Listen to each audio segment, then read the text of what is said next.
A medida que vaya avanzando el tiempo, se espera que estos números aumenten. En 2012 se promedió un costo de 108 billones y en aquellos pacientes, en el momento en el que se le hace el diagnóstico de insuficiencia cardíaca, cerca del 50% van a fallecer a los 5 años del diagnóstico. Dentro de las causas de rehospitalización de los pacientes, vemos que la descompensación de la insuficiencia cardíaca es la causa número 1 en pacientes mayores de 65 años. Y tener en cuenta que estos tipos de pacientes, la gran mayoría van a tener otras 3 o más comorbilidades. Bueno,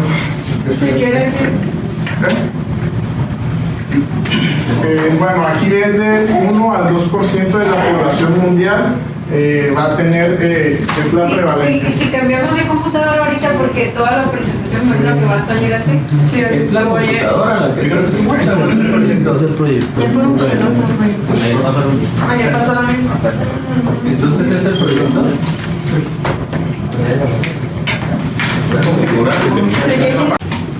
Ahí hay 2 sillas que no están ocupadas, las pasamos para acá.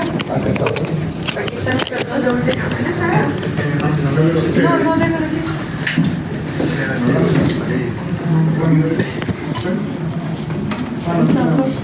Bueno, en cuanto a la prevalencia, se estima que el 1 al 2% de la población mundial tiene insuficiencia cardíaca, y esta prevalencia viene aumentando a medida que los pacientes van aumentando de edad. Cerca del 10% de las personas mayores de 70 años va a tener insuficiencia cardíaca. A partir de los 55 años de edad, el riesgo de padecer esta enfermedad aumenta, cerca del 33% para los hombres y del 28% para las mujeres. Y en cuanto a los tipos de insuficiencia cardíaca, pues vamos a ver que los podemos dividir de acuerdo a la fracción de expulsión. En el caso de el tema a revisar, que es la FEBI preservada, va a variar de acuerdo a la población debido a la revisión que se realice, pero es cerca del 50% de estos pacientes. Primeramente, para la definición de la insuficiencia cardíaca, de acuerdo a la guía del 2016 europea de insuficiencia cardíaca, se define como un síndrome clínico caracterizado por signos y síntomas típicos que son causados por una anomalía cardíaca estructural o funcional, que esto nos va a dar una reducción en el gasto cardíaco o a una elevación de las presiones de llenado, tanto en reposo o en estrés. Como les comentaba, no hay una definición bien estipulada acerca de cuánto debe ser el punto de corte para determinar una FEBI normal o reducida. Sin embargo, nos basamos en las guías donde nos comentan que una fracción de expulsión normal es arriba del 50% y una FEBI reducida menor del 40%.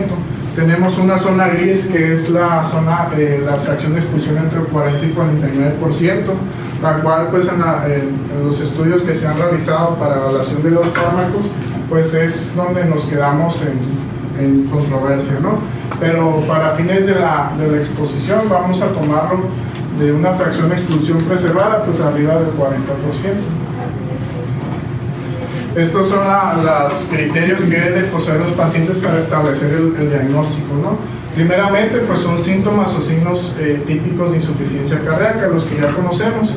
Lo que les comentaba, el punto de corte intermedia de 40 a 49, mayor al 50, y que tengamos algún otro criterio, como puede ser el péptido natriurético elevado, o al menos un criterio adicional, que puede ser por ecocardiograma, como puede ser una hipertrofia del ventrículo izquierdo, o dilatación de la aurícula izquierda, o también presencia de disfunción diastólica.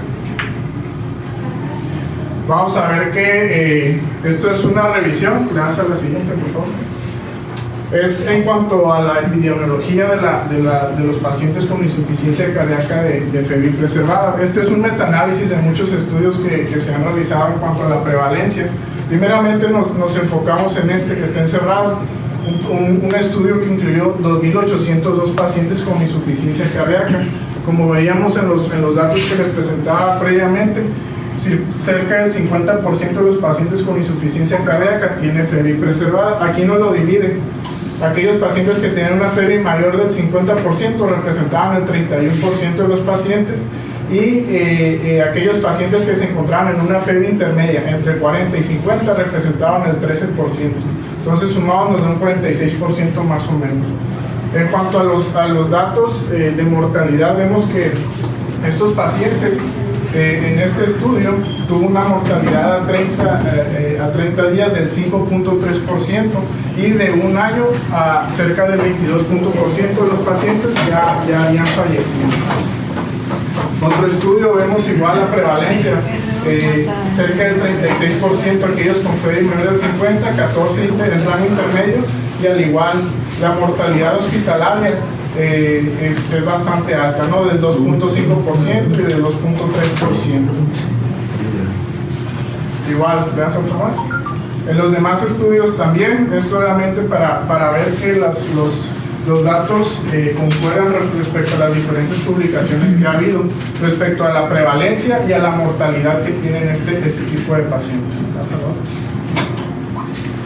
Vamos a ver, como les comentaba, los pacientes que tienen insuficiencia cardíaca representan cerca de la mayoría de las hospitalizaciones en los pacientes de edad avanzada. Vemos en las diferentes publicaciones donde se han evaluado otros pacientes con otras comorbilidades cardiovasculares, vemos que la tasa de rehospitalizaciones en aquellos que presentan insuficiencia cardíaca con FEBI preservada, como son en el estudio ARC-PRESERVE, CHART-PRESERVE o el DIC-PET, vemos la gran diferencia en cuanto a la tasa de hospitalización respecto a los demás estudios que evalúan otras comorbilidades, ¿no? Al igual que la mortalidad, vemos que la mortalidad es mucho mayor en este tipo de pacientes, a diferencia de los demás estudios que se evaluaron otras comorbilidades, ¿no? Tomar en cuenta que esto es comparándolo de acuerdo a características de edad similar, género y comorbilidades. Entonces, de acuerdo a todos estos estudios epidemiológicos, se han tratado de definir más o menos las características de los pacientes que van a padecer esta patología.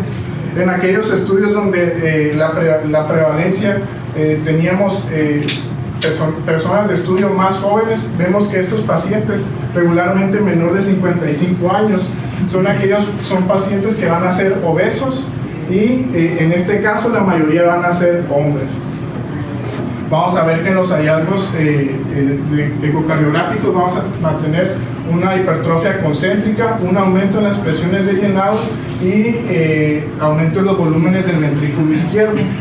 Y vamos a ver que en estos tipos de pacientes, en los que tienen este diagnóstico y que son jóvenes, las principales causas de muerte son de origen cardiovascular y muerte súbita cardíaca, a diferencia de los pacientes de mayor edad, que es la gran mayoría.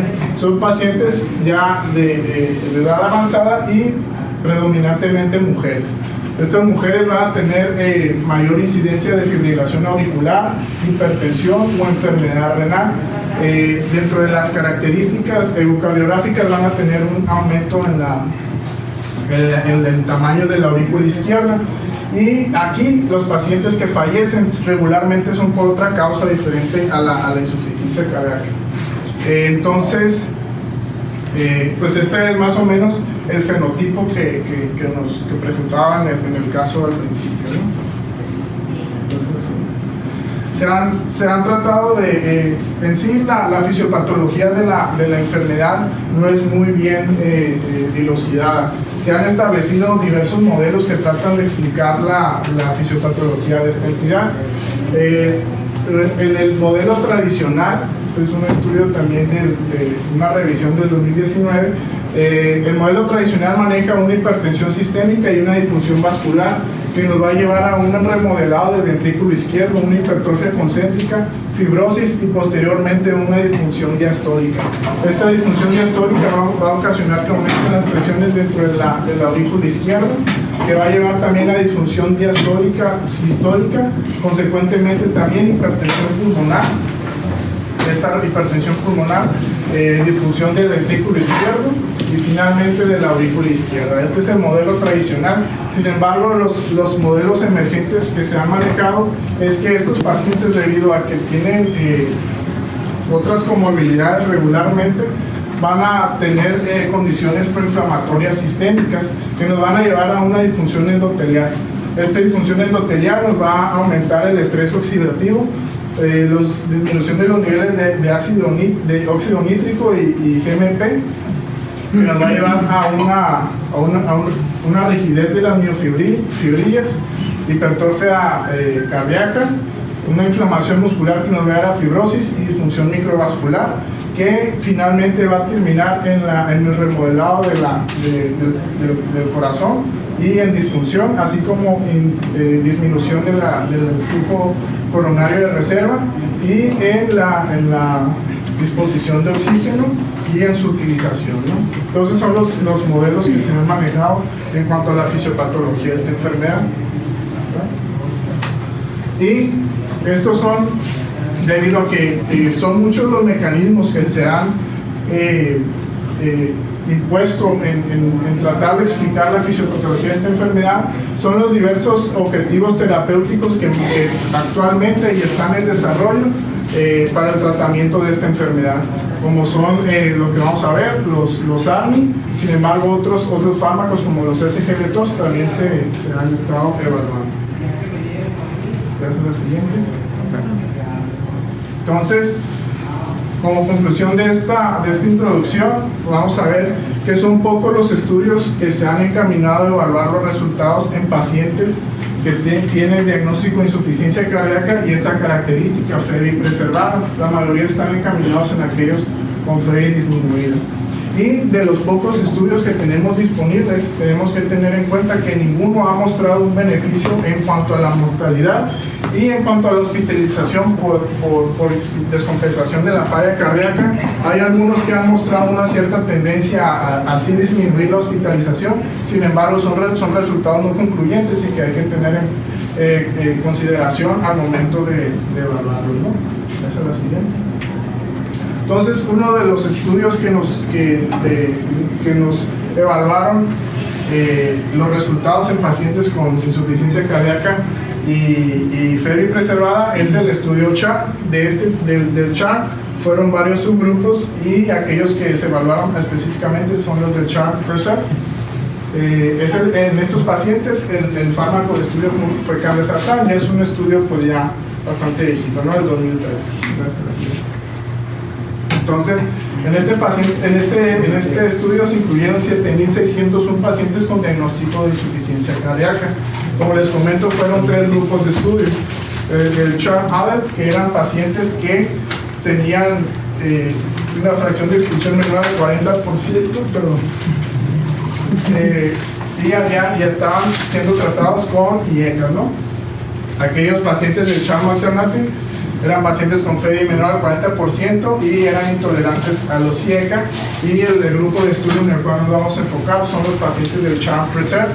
Eran pacientes aquí el punto de corte que se estableció fue del 40%, y ya eran pacientes que ya estaban con un tratamiento con IECA. Los resultados que se evaluaron en este estudio, el componente primario, que era la mortalidad cardiovascular y las hospitalizaciones por causas cardiovasculares. Y este estudio llevó a un seguimiento de 2 años, ¿no? Gracias. Entonces se publicaron los resultados en un promedio de todos los 3 grupos de estudio, y se observó que en cuanto a la mortalidad por cualquier causa fue menor en los pacientes que fueron tratados con candesartán, muy cerca de la significancia estadística. Lo que sí mostró una disminución fue en el compuesto de mortalidad u hospitalización de origen cardiovascular. Tener en cuenta que estos resultados son del programa completo, y que se incluyeron tanto pacientes con FEBI reducida como FEBI preservada. Gracias. La siguiente. Sin embargo, en el grupo de estudio específico, que eran pacientes con una FEBI mayor del 40%, vemos que el conjunto de mortalidad y hospitalización cardiovascular se observa una ligera tendencia a la disminución en este compuesto. Sin embargo, la significancia estadística pues no estuvo presente, al igual en el cual fue muy similar en ambos grupos de estudio, fue en cuanto a la mortalidad por sí sola, ¿no? Entonces este es uno de los estudios que vemos, el primer estudio que se evaluó este grupo de pacientes y que no mostró ningún beneficio en ninguno de los 2 resultados que se evaluaron, ¿no? Gracias. La siguiente. El siguiente estudio es el iPreserve Trial. Aquí el fármaco evaluado fue irbesartán. También es un estudio ya bastante viejito, ¿no? Le hace la siguiente. En estos pacientes, este estudio fue un estudio aleatorizado doble ciego en el cual se evaluó el fármaco irbesartán. Primeramente, los números de pacientes fueron de 4.128, es una población alta, y aquí de los pacientes que eran candidatos al estudio se tuvo una fase de enrolamiento en donde se le dieron bajas dosis del fármaco, se evaluó su tolerabilidad y posteriormente se aleatorizaron ambos grupos, ¿no? Se trató de llevar a los pacientes a la dosis máxima tolerada, y finalmente en el seguimiento se observó que ocurrieron 1440 de los puntos primarios. Gracias, la siguiente. Aquí, en cuanto al resultado compuesto de muerte o hospitalización de origen cardiovascular, vemos que las dos curvas en la gráfica de Kaplan-Meier se mantienen juntas, ¿no? Con una P de 0.35. Vemos que la muerte por cualquier causa fue similar en ambos grupos de estudio. 436 en el placebo versus 445 en los pacientes que fueron tratados con irbesartán. Vemos que las muertes atribuidas a origen cardiovascular, 302 en el placebo versus 311 en los pacientes con irbesartán. En el compuesto conjunto de muerte cardiovascular y hospitalización, igualmente 438 versus 428, y finalmente la muerte cardiovascular, infarto miocardio o stroke fue 400 versus 402, ¿no? Entonces es el segundo estudio en el cual se incluyen estos pacientes con fracción de expulsión preservada y vemos que no hay una diferencia en cuanto a los resultados, ¿no? Hasta la siguiente. Okay. Otro estudio, son 3 estudios que estamos evaluando, Villeca, Guara. Aquí en este paciente, el estudio PET-CHF, aquí lo que evaluó fue el uso de perindopril en pacientes ya de un poco más de edad más avanzadas que tenían insuficiencia cardíaca con FEBI preservado. Aquí, a diferencia de los otros 2 estudios que se incluyeron pacientes relativamente más jóvenes, cerca de los 50 años, aquí ya estamos incluyendo pacientes de 70 años. Fue un estudio en el cual se incluyeron 850 pacientes y la media de seguimiento fue de 2 años. Aquí la fracción de expulsión promedio fue del 65%, y al igual que en los estudios previos, lo que se trataba de evaluar era el compuesto primario de muerte de origen cardiovascular o hospitalizaciones por la insuficiencia cardíaca. Como les comentaba, en este estudio eran pacientes de más edad, alrededor del 75%, y aquí tener en cuenta que las mujeres están bien representadas, cerca del 57 y 54% de las pacientes evaluadas. Vamos a ver que las comorbilidades que mayormente se presentaban en estos pacientes: hipertensión 79%, pacientes que tenían un infarto previo el 26%, pacientes diabéticos cerca del 20%, y la mayoría de los pacientes se encontraban en clase funcional 2, ¿no? Cerca del 74%. Gracias, la siguiente. Igualmente, al momento de evaluar los resultados de este estudio, aquí evaluamos el compuesto de muerte o de hospitalización por descompensación de la falla cardíaca. Vemos que la gráfica de Kaplan-Meier, a lo largo de los años, ambas curvas se mantienen muy juntas, ¿no? No consiguió una significancia estadística. En el compuesto por separado, solamente la hospitalización por insuficiencia cardíaca. Igualmente, a lo largo del seguimiento se observa una ligera tendencia alrededor del año del tratamiento. Sin embargo, a medida del seguimiento vemos que ambas curvas se mantienen muy juntas.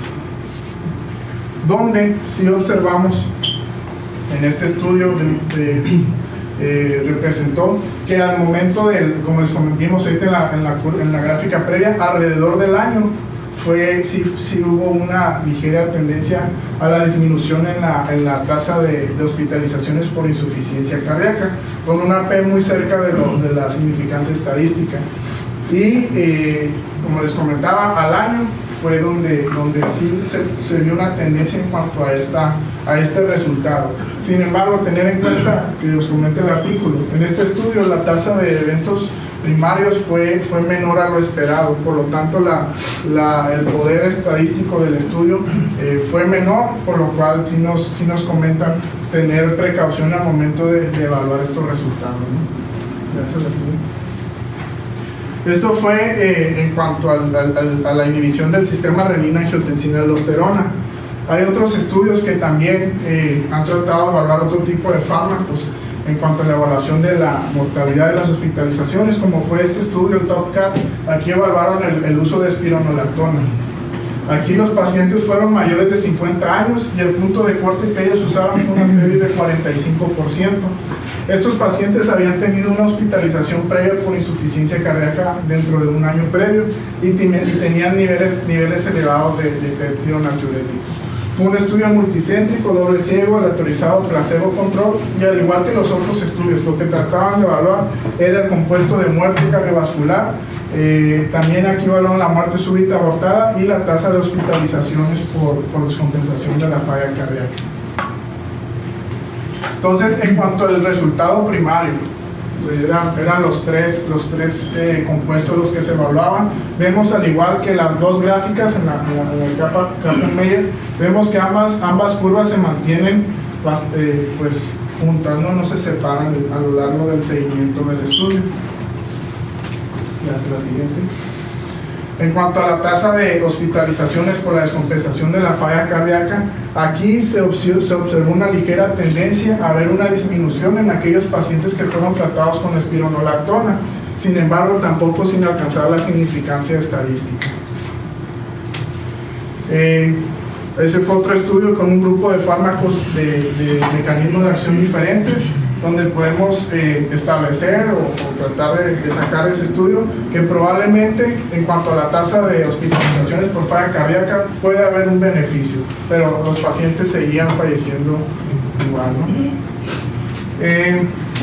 Un fármaco pues recientemente introducido en el 2015 que ha mostrado unos resultados muy prometedores es el Entresto, el compuesto de un inhibidor de angiotensina y un inhibidor de la neprilicina.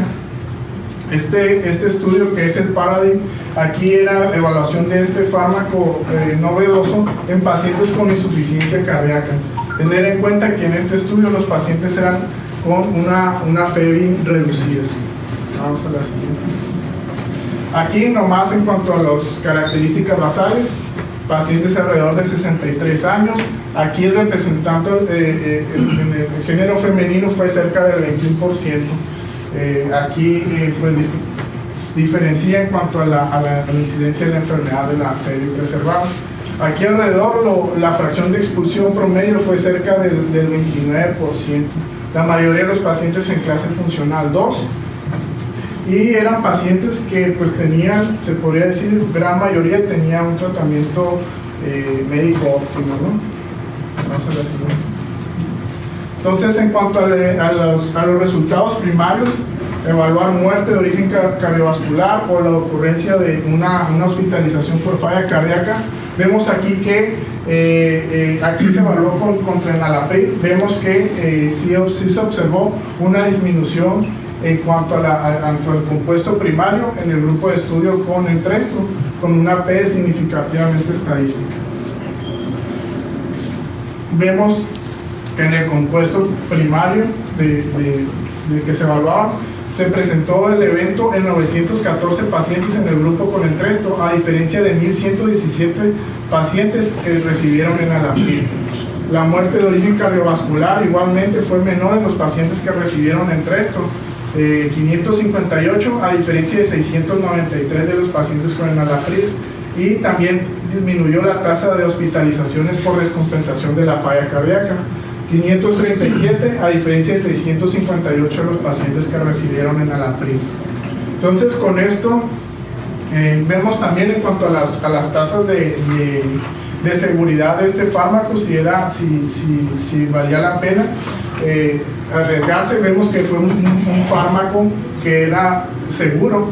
Solamente pacientes Se observó que la mayor tasa de efectos adversos fue la hipotensión. De estas sí fue sintomática en cerca de 588 pacientes, en los pacientes con Entresto, a diferencia de enalapril, que solamente 388% de pacientes fueron los que presentaron hipotensión sintomática. Vemos que la elevación en la creatinina sérica fue similar en cuanto al punto de corte 2.5, y de 3 fue muy similar, ¿no? Vemos que en cuanto a la tasa de angioedema fue muy similar en ambos grupos.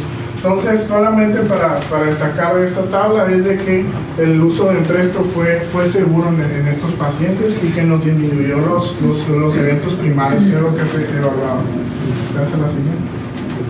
Entonces, con esto, el Entresto era un fármaco prometedor en este tipo de pacientes con insuficiencia cardíaca. Solamente ahora faltaba la evaluación en los pacientes que tenían una FERI preservada. Entonces, uno de los primeros estudios que aparecieron en este tipo de pacientes fue este estudio que se llama Paramount. Gracias a la siguiente. En estos pacientes, que fue un estudio muy similar al Paragon, vemos que los pacientes se aleatorizaron a recibir Entresto contra Valsartán. Tuvieron una fase de reclutamiento donde primeramente les daban los dos medicamentos en dosis reducida y posteriormente se llevaron a las dosis máximas de ambos fármacos. Aquí lo que queríamos evaluar solamente era la reducción del ProBNP N-terminal. Ver la reducción en los niveles de este marcador sérico que nos sirve para pronóstico en este tipo de pacientes alrededor de las 12 semanas. Y en cuanto a evaluaciones secundarias, se iban a evaluar las medidas ecocardiográficas, tanto la función diastólica, el tamaño de la aurícula izquierda, el tamaño del ventrículo izquierdo y la PSAP. La mejoría en cuanto a la calidad de los síntomas, la seguridad y tolerabilidad. Entonces, este estudio fue de los primeros que apareció en este tipo de pacientes con este fármaco, pero aquí lo que trataban de evaluar era qué tanto disminuía los niveles de este marcador sérico, ¿no? No tanto, no evaluó ni mortalidad ni hospitalización. Entonces, aquí observamos que en cuanto al objetivo primario, que era la disminución del marcador sérico, a las 12 semanas se observó una reducción en los niveles de este marcador. Vemos que las gráficas a lo largo del seguimiento, a las 10 semanas, fue donde se observó la mayor diferencia en ambos grupos de pacientes, con una P estadísticamente significativa, ¿no? Gracias a la siguiente. Vemos que los niveles séricos de ProBNP fueron disminuyendo aún mayor a medida que las semanas de la aleatorización fue aumentando. Y nomás comentar, lo que sí se observó que había mejoría era en cuanto a la reducción de los niveles de los marcadores séricos. Se observó también en cuanto a los resultados de los síntomas que refería el paciente, se observó también una mejoría. Y en cuanto a las medidas ecocardiográficas, se observó también que la medida de la aurícula izquierda disminuyó.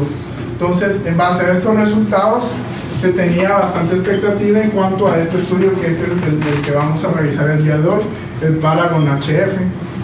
En este estudio evaluamos el uso de Entresto comparado con Valsartán, pero aquí ya vamos a medir los objetivos primarios, que era la mortalidad y la hospitalización. Este estudio fue recientemente publicado, lo presentaron en el Congreso de París, ahora en 2019. Fue un estudio multicéntrico, fueron aproximadamente 43 países. Vemos que nuestro país está incluido dentro de la población a estudiar. Gracias a la siguiente.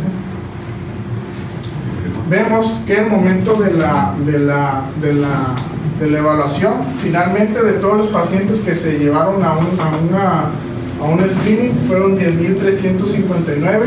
Finalmente, los pacientes que pasaron los puntos de corte y que se llevaron a la evaluación del estudio fueron 4.796. Fueron 2.407 en el grupo con Entresto y 2.389 en aquellos pacientes con Valsartán. El seguimiento promedio fue de 35 meses. Entonces, aquí se evaluaron, fue un estudio aleatorizado, doble ciego, se compararon un fármaco, el Entresto contra el Valsartán, y como les comentaba, lo que se evaluaron fue el componente de hospitalizaciones por falla cardíaca y muerte de origen cardiovascular. De los pacientes que tenían criterios de elegibilidad, primeramente se les dio por 2 semanas el Valsartán, se dosificó de manera de que presentara mayor tolerabilidad. También el sacubitrilo Valsartán se llevó después de que recibieron el Valsartán, a este mismo grupo de pacientes se les dio el sacubitrilo Valsartán en dosis bajas por 3 a 8 semanas. Una vez que los pacientes habían presentado tolerabilidad a ambos fármacos, fueron llevados a la aleatorización. Finalmente se trató de llevar a los pacientes a la dosis máxima, ¿no? Sacubitrilo Valsartán 97/103 y Valsartán a 160 miligramos por 2 días. Como vemos, la evaluación fue a 35 meses y los eventos primarios, como les había comentado, y también se evaluaron otros resultados secundarios, como fue la mejoría en cuanto a la clase funcional de acuerdo a la clasificación de la NICA, los cambios en el cuestionario de Kansas. También se evaluó la seguridad de ambos fármacos en cuanto a la ocurrencia de empeoramiento de la falla renal, y también el tiempo que llevaba a la mortalidad, pero por cualquier causa. Los criterios de inclusión eran que fueran pacientes mayores de 50 años, y aquí el punto de corte que se utilizó fue una FEBI del 45%. Pacientes que tuvieran signos y síntomas de falla cardíaca con una clase funcional de 2 a 4 y que hayan requerido tratamiento diurético por lo menos 30 días previo a la inclusión del estudio, ¿no? Que tuvieran una enfermedad estructural cardíaca establecida por ecocardiograma, como puede ser el crecimiento de la aurícula izquierda o hipertrofia del ventrículo izquierdo, y que tuvieran los niveles séricos de péptido natriurético elevados. Se utilizaron diferentes puntos de corte de acuerdo a las comorbilidades del paciente, ¿no? Y si habían estado hospitalizados previamente. Como vemos, son pacientes que se excluyeron todos aquellos que tenían la FEBI reducida. Ya se había demostrado la eficacia del fármaco en estos pacientes en el PARADIGM, y que estuvieran con datos de falla cardíaca o con tasas históricas menores de 110 o menores a 180, ¿no? Hasta la siguiente. Entonces, vemos que la edad promedio de los pacientes que se evaluaron fueron cerca de 72 años. Y aquí la mayoría de las pacientes evaluadas fueron mujeres, cerca del 52%. Entonces, en esta enfermedad, que es mayor prevalencia en mujeres, estuvo bien representada la población. La mayor cantidad de la raza eran caucásicos, y de estos latinoamericanos representaron cerca del 8% de los pacientes evaluados. Vemos que la FEBI promedio que presentaban estos pacientes fue de 57%. Vemos que la gran mayoría de los pacientes se encontraban en una clase funcional 2, cerca del 78%. Eran pacientes con un índice de masa corporal cerca del 30%, y la mayoría de estos pacientes, de las comorbilidades que presentaban, eran hipertensos, cerca del 96% de los pacientes, diabéticos 44%, y fibrilación auricular cerca del 32%. Y al igual que de los estudios previos, vemos que la mayoría de los pacientes ya estaban con un tratamiento a base de IECA o ARA2, o tenían tratamiento con diurético, con un antagonista mineralocorticoide, beta bloqueadores y bloqueadores de los canales del calcio. Entonces, tener en cuenta que también eran pacientes que se encontraban en tratamiento óptimo en cuanto a la insuficiencia cardíaca, ¿no? Entonces, estos son los eventos primarios. Era el compuesto tanto de muerte como de hospitalizaciones por falla cardíaca. Vemos que en los pacientes del grupo Valsartán se presentó el evento en 14.6 pacientes por cada 100 pacientes año. Y en el grupo de Entresto fueron de 894 pacientes. Esto con una P, comentan, muy cerca de la significancia estadística de 0.059. Sin embargo, pues no se logró el resultado que se esperaba con este estudio, ¿no? La significancia estadística. Esto es en cuanto al compuesto primario. Gracias a la siguiente. En cuanto ya a los resultados de manera separada, vemos que la tasa de hospitalizaciones por falla cardíaca se observa una ligera tendencia a ser menor en aquellos pacientes que recibían Entresto. Sin embargo, al igual que en el caso anterior, con una P que no alcanzaba la significancia estadística, y en donde sí, pues definitivamente no presentaba ninguna diferencia en ambos grupos de estudio, fue por la muerte de origen cardiovascular. Entonces, eso fue en cuanto a los eventos primarios. Vemos que ninguno de los dos componentes mostró un resultado bien establecido en los pacientes. Donde de los compuestos secundarios, lo que podemos sacar de este estudio, vemos que los pacientes presentaron una mejoría en la clase funcional de la NIJA, ligeramente sí, mayor en los pacientes que recibieron Entresto, cerca del 15% mejoraron su clase funcional. Permanecieron igual cerca del 76%, la gran mayoría de los pacientes permanecieron en la misma clase funcional y cerca del 8.7% empeoró la clase funcional por la NIJA. Vemos que en cuanto al puntaje de Kansas, vemos que un aumento en 5 puntos. Tener en claro que un puntaje más alto de Kansas es un paciente con menores síntomas. Entonces, aquellos pacientes que tuvieron una mejoría en cuanto al puntaje mayor a 5 fue mayor en los pacientes que recibieron Entresto, a diferencia de los que presentaban valsartán. Tener en cuenta que pues podemos establecer también que el Entresto es un fármaco seguro en caso de que se considere utilizarlo en los pacientes que se estudiaron. Vemos que presentaron un empeoramiento de la función renal, fue mayor en los pacientes que recibieron valsartán, a diferencia de los de Entresto.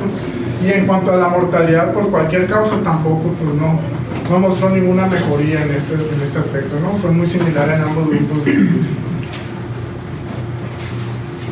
Vemos lo que sí podemos destacar también, igual que en los otros estudios que previamente habíamos visto, la tasa de hipotensión sí fue mayor en los pacientes con Entresto, 15.8% a diferencia de 10.8%. En cuanto al empeoramiento de la función renal, vemos que sí fue menor en los pacientes que recibieron Entresto, a diferencias que los de valsartán solo. Y también se observó que en cuanto a las tasas de elevación de potasio y de angioedema fueron muy similares en ambos grupos.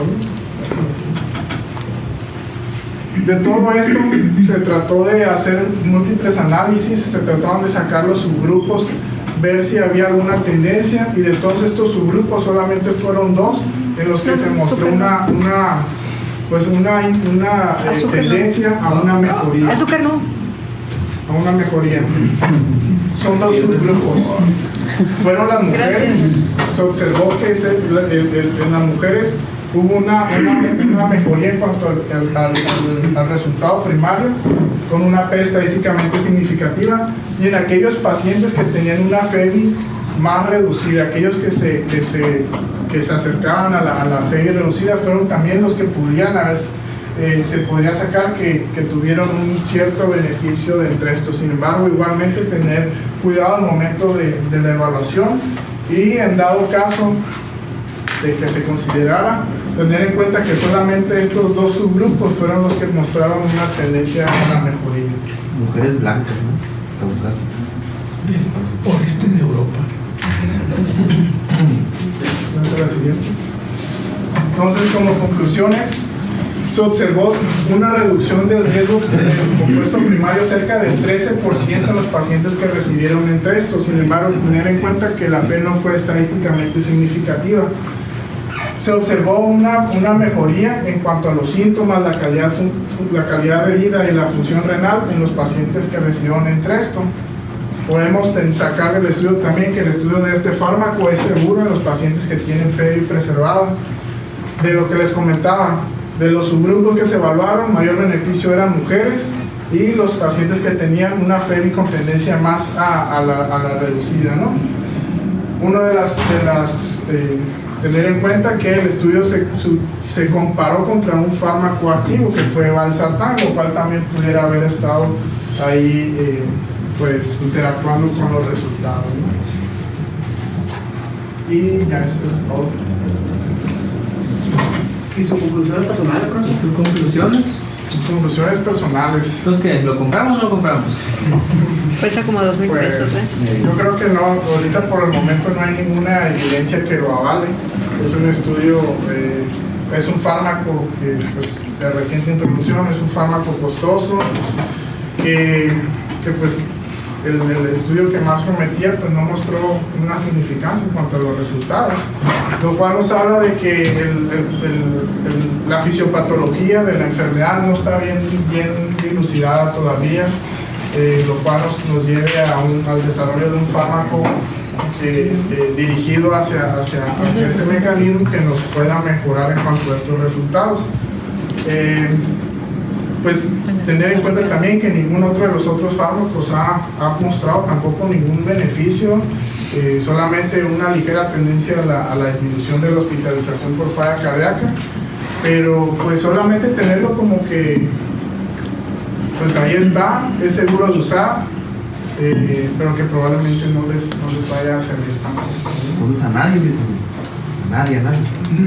Está hablando Sí, pues de los de preservada. Sí, pues de los subgrupos que comenta aquí, pacientes mujeres y aquellos que tengan una FEBI más, o sea, que sea preservada, pero más cercano al 5 de cruz de abajo, ¿no? Si acaso en esos pacientes, pero como les comento, es un fármaco costoso, que es difícil de conseguir para la población en general, y pues de que no mostró un beneficio claro que le puede decir, ¿sabes qué? Pues Es muy sintomático, pues.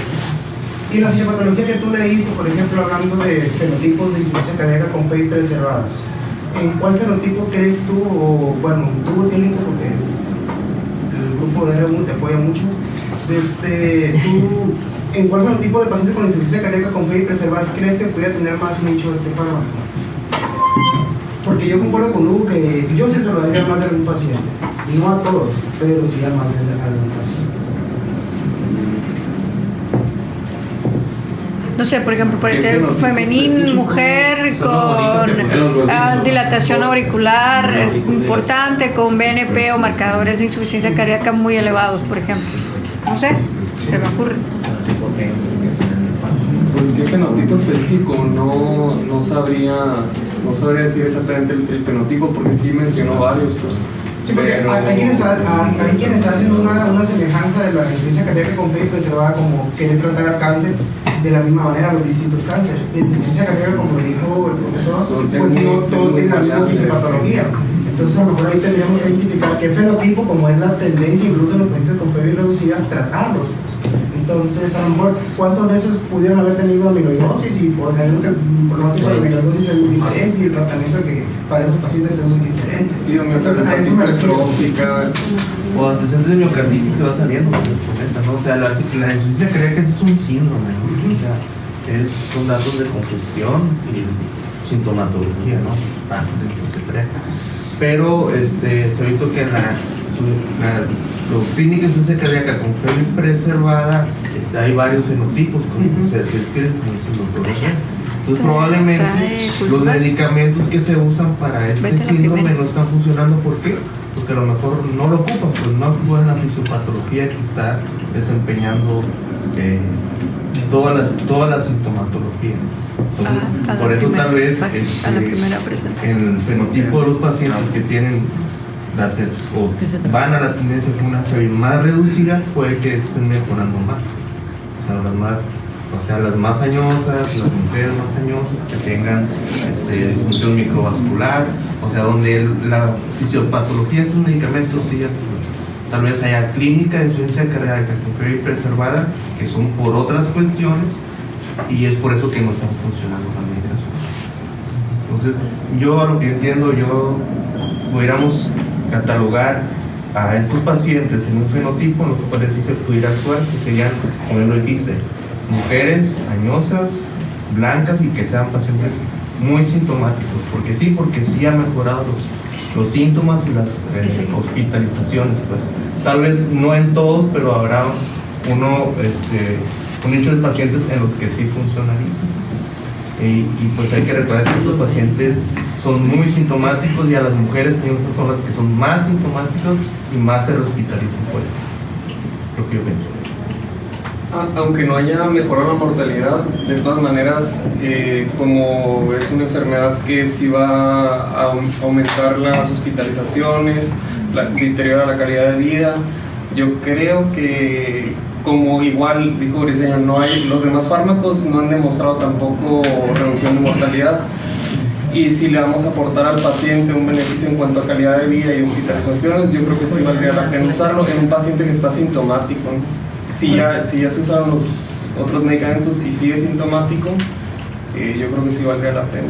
Yo me ayudaría mucho ahí lo que preguntaba, pues los pacientes que tienen realmente elevación de los péptidos natriuréticos o que tienen una actividad de la nefroglicerina elevada, que ya se puede, bueno, que no es tan práctico evaluarlo, pero hay estudios que demuestran eso, pues, que muchos pacientes con insuficiencia cardíaca como tal, o 1 de cada 3 pacientes con falla cardíaca preservada, no tienen elevación de biomarcadores, pues, y no es que no tengan insuficiencia cardíaca, es decir, tiene una actividad de la nefroglicerina o que está muy disminuida, está muy elevada, y pues no se van a beneficiar de esos fármacos. Pero si tiene valores de BNP súper elevados, tiene clínica, yo creo que de todas, yo creo que eso se pudiera beneficiar un poquito más. Pero yo creo que lo que sigue es eso.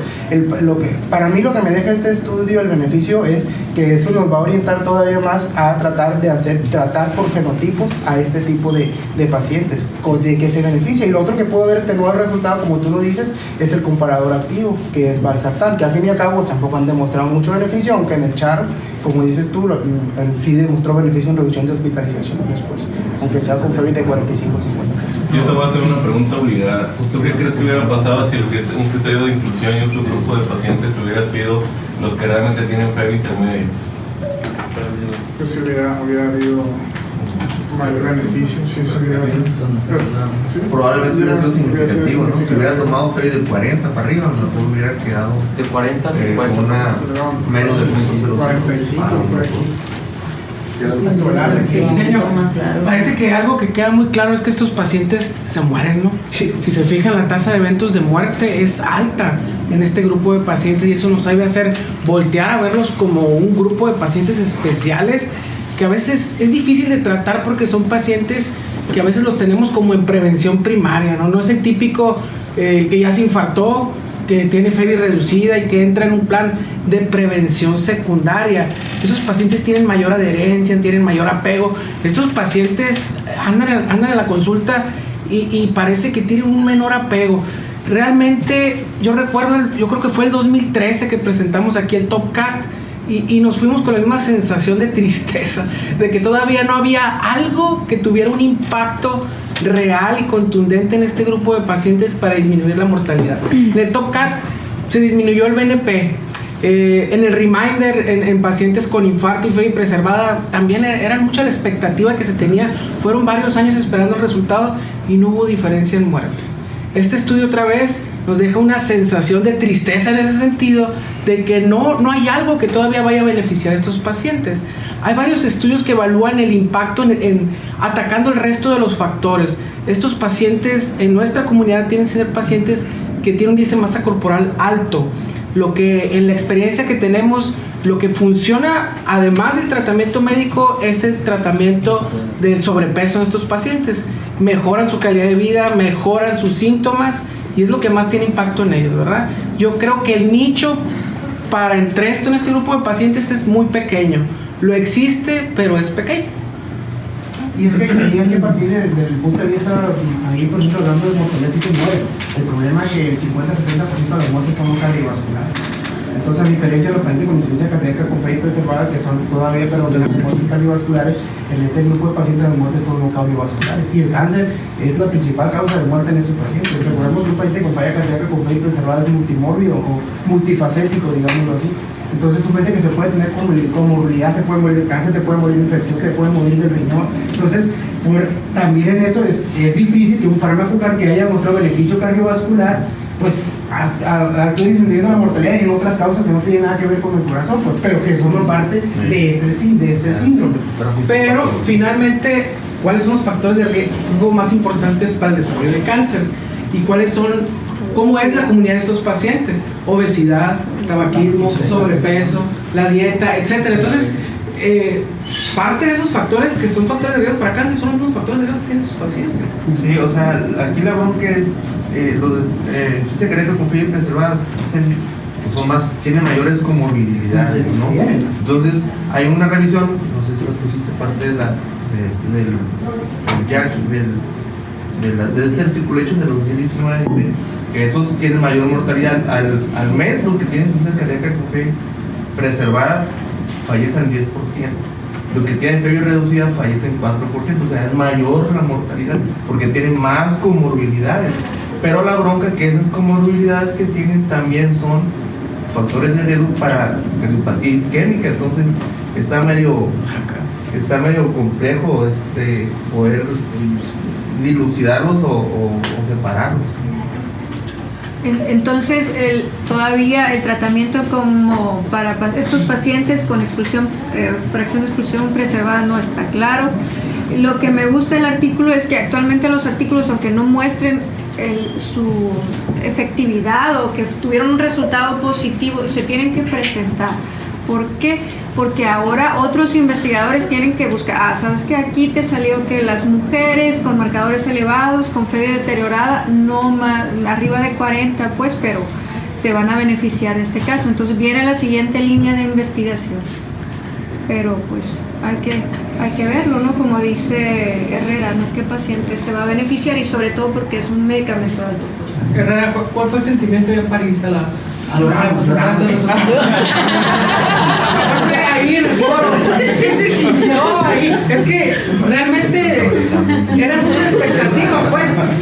Como fue con el Top Cat, como fue con el Reminder, como lo ha sido a lo largo de la historia en insuficiencia cardíaca con fracción preservada. ¿Y cómo sigue siendo? Pues fíjate, era tan interesante eso, y por ejemplo ahora que estaba dando la doctora, le digo, era tan interesante que en esa sesión precisamente donde presentaron este estudio de la HF, pues obviamente el auditorio estaba súper lleno de prácticamente media hora antes de que empezaron estas sesiones, y era un enorme, pues obviamente el sentir cuando empezaron a hablar, todo callado, tristeza, así, todo callado, y al rato, como 20 minutos después sale el HF, y pum, todo el mundo. O sea, es como pasar de lo sublime a lo grotesco, pues, porque pues realmente esperábamos mucho, obviamente se citaba mucho, así como se está citando mucho la isquemia, que espero no nos pegue la excepción que nos pegó el estudio, pero fue eso, pues, o sea, realmente fue, aunque ya más o menos lo esperabas, pues, porque pues, ya ve que había salido el comunicado de Novartis. Pero al menos yo personalmente esperaba un beneficio en reducción de hospitalizaciones, y eso fue, entonces pues eso fue yo creo que lo más triste de esta historia. De hecho, la otra se queda, hay que liberar las expectativas. Un grupo de pacientes seguir estudiando qué hacer y sobre todo tratar por fenotipos. Realmente hay que identificar el fenotipo de insuficiencia cardíaca con fibra preservada y tratar de lo demás, ¿no? Todo lo demás, no olvidar nada más. Ahí sí, diurético es todo lo demás. De esta patología, este grupo de pacientes con insuficiencia cardíaca y fibra preservada, a pesar de que sabemos que no hay una evidencia de un tratamiento en específico, a pesar de que sabemos que no hay una evidencia de un tratamiento específico, lo tratamos como si fuera insuficiencia cardíaca con fiebre reducida, y lo vieron ahí en su grupo de pacientes. Entonces, la situación aquí es que a mí me llama mucho la atención, si les soy completamente sincero, que solamente el 20% de los pacientes reciban antagonistas del receptor de mineralocorticoide, que desde mi punto de vista hasta ahorita es el único que lleva un poquito la delantera en relación a todos los demás estudios, y más en nuestra población, porque en los latinoamericanos tuvo una tendencia a tener mayor beneficio, aunque no fue contundente, pero fue una tendencia de mayor beneficio en la población latinoamericana. De entrada, la esplenolactona no ha muerto, porque en noviembre del año que entra se va a publicar un estudio que se llama SPIRIT HF. Entonces, es esplenolactona en pacientes con insuficiencia cardíaca, y el diseño del estudio está muy interesante porque no es un estudio tan por encima como fue el Top Cat. En este estudio sí hay criterios de FEBI, ¿sí? De FEBI, los que tienen arriba del 50%, con criterios ecocardiográficos, con criterios de BNP. Y esta situación también va a dividir los grupos, el grupo de FEBI realmente intermedia y el grupo de FEBI realmente preservada. Entonces ahí vamos a ver realmente la teoría de que a lo mejor si el paciente hubiera tenido FEBI intermedia, a lo mejor fuera significativo. Otro estudio también que viene también y que tiene mucha expectativa y esperemos que no nos decepcione es el Emperor Preserve con empaglifosina, que se va a publicar también en diciembre del año que entra. Entonces, en esa fecha, en ese congreso, para ese congreso de ese año, va a haber varias sorpresas. Entonces, lo que está ahorita puesto, las esperanzas están puestas en la espironolactona y los ICGLT2 para este tipo de pacientes. Entonces, y todos esos estudios están teniendo criterios de inclusión para su grupo de FEBI intermedia como para su grupo de FEBI preservada, con todos los criterios ecocardiográficos y de BNP, porque de lo que adolecen muchos de los estudios previos es que no estaba bien definido el paciente. Por ejemplo, en el TOPCA los niveles de BNP que se consideraban como criterios de inclusión no son los criterios que se toman ahorita para ello. Por eso a lo mejor no fue tan significativo, porque como ustedes dicen, el paciente que tiene más elevación de las presiones de llenado, el paciente que tiene más BNP elevado, que está más congestivo, ese es el paciente que probablemente más se beneficie de este fármaco. Pero fíjate, has entrado a un punto bien interesante, porque hay pacientes que tienen elevación elevación de las presiones de llenado, presión en puño elevado y no tienen elevados los factores natriuréticos. O sea, realmente, sobre todo los crónicos. Exactamente. Entonces, eso es lo que realmente debemos de identificar, cuál es la fisiopatología de esta enfermedad, pero por fenotipos. ¿Por qué? Porque va a ser difícil. Yo espero que el ICGLT2, por diferentes mecanismos que a lo mejor no tenemos uno bien definido, a lo mejor de las tantas teorías que hay del efecto benéfico, realmente demuestre un beneficio. Y que yo creo, más que la espironolactona, yo creo que si pegan esos. ¿Sí? La espironolactona yo creo que va a salir igual que eso. Pero yo te preguntaría otra vez, o María, ¿qué porcentaje de sus pacientes con fracción de exclusión preservada los tienen con espironolactona? Yo todos. Yo sí te puedo decir que yo todos. Yo no, porque muchos son renales, es la bronca, pues. Pues sí, o sea, pero obviamente trato de que sean todos, la mayoría. Aunque andemos medio off-label, ¿no? Pero los utilizamos.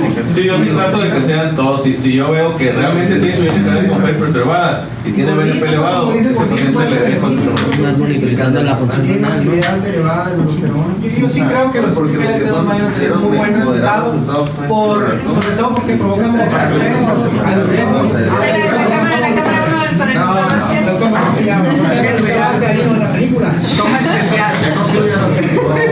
Conclusión. Voy a ser breve. ¿Se acuerdan de la película de Wall-E? Sí. ¿Se acuerdan cómo eran los humanos? ¿Se acuerdan? Entonces, yo creo también que el nicho de pacientes en este estudio es pequeño, porque no vemos muchas ucranianas por acá. Y la otra cuestión es de que es mucho más caro, pero mucho más fácil darle una tableta al paciente a que se compre un par de tenis y se vaya a hacer ejercicio. Es dificilísimo cambiarle el estilo de vida, y a lo mejor eso les ayudaría más que fármacos. Aunque ahí, por ejemplo, el paciente con incompetencia cronotrópica realmente lo manda a hacer actividad y también se va a trabajar. Pero es que muchos de ellos son fenotipo, pues, como dicen. No,